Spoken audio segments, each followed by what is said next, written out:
আসসালামু আলাইকুম রহমতুল্লাহি ওয়া আইডিয়াল স্টাডি পয়েন্টে আপনাকে স্বাগতম। সেট ও ফাংশনের একটি অধ্যায়ের অঙ্ক দেওয়া আছে।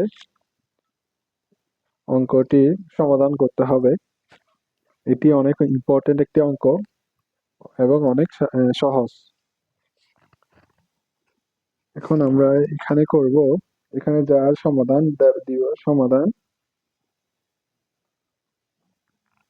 দেওয়া আছে।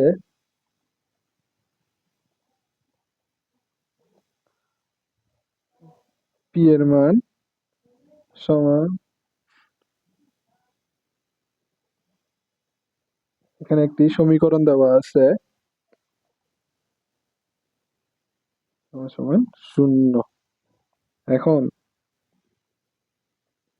এই সমীকরণটি নিয়ে আমরা কাজ করব, অর্থাৎ এখানে আমরা এক্স এর মান বের করব।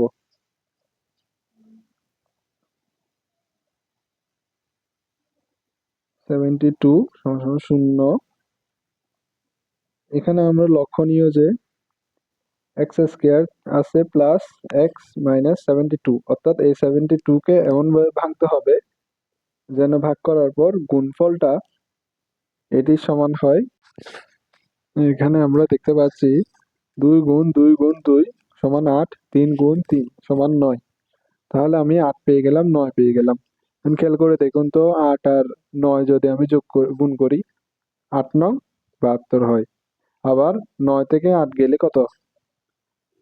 1 হয়, অর্থাৎ 9x থেকে -8x গেলে হয় 1x। আবার এই 72 আমি এখানে দিয়ে দিব। এগুলো রাফগুলো অন্য খাতায় পিছনে করবেন, খাতার পিছনের অংশে করবেন রাফগুলো।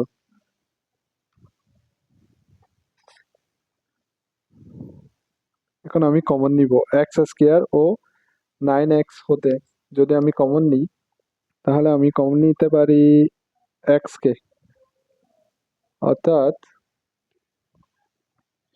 এখানে এক্স হতে এক্স একটি চলে যাবে, 9x থেকে এক্স চলে গেলে হয় 9, এখানে মাইনাস, আমি মাইনাস বসাবো। এখানে 8x আর এখানে 72, আমি 8টাকে কমন নিব। এখানে 8x থেকে 8 চলে গেলে হয় x, আবার মাইনাস, দেখেন এখানে হবে প্লাস, মাইনাসে এই মাইনাস, এই মাইনাস, মাইনাসে মাইনাসে প্লাস হয়। তাহলে 8 দ্বারা 72কে ভাগ করলে হয় 9 সমান সমান 0, বা x প্লাস 9 এটার এটা মিললে আমার অঙ্কটি হবে, মিডল ফ্যাক্টর হবে, অর্থাৎ উৎপাদকের বিশ্লেষণটি হবে। এখন আমি x মাইনাস 8, এই x মাইনাস 8 এটা দিয়ে দিব সমান সমান 0। তাহলে হয় x প্লাস 9 সমান সমান 0, বা x এর মান হলো -9। আবার অথবা x মাইনাস 8 সমান সমান 0, যার x এর মান হলো +8। এখানে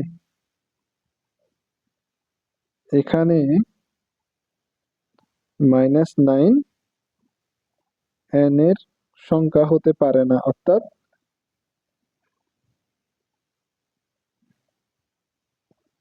n সেটের উপাদান -9 হতে পারে না, কারণ এটি একটি ঋণাত্মক সংখ্যা।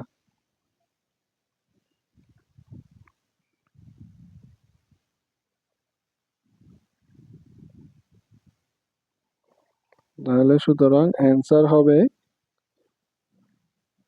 সমান 8। ধন্যবাদ। আসসালামু আলাইকুম রহমতুল্লাহ।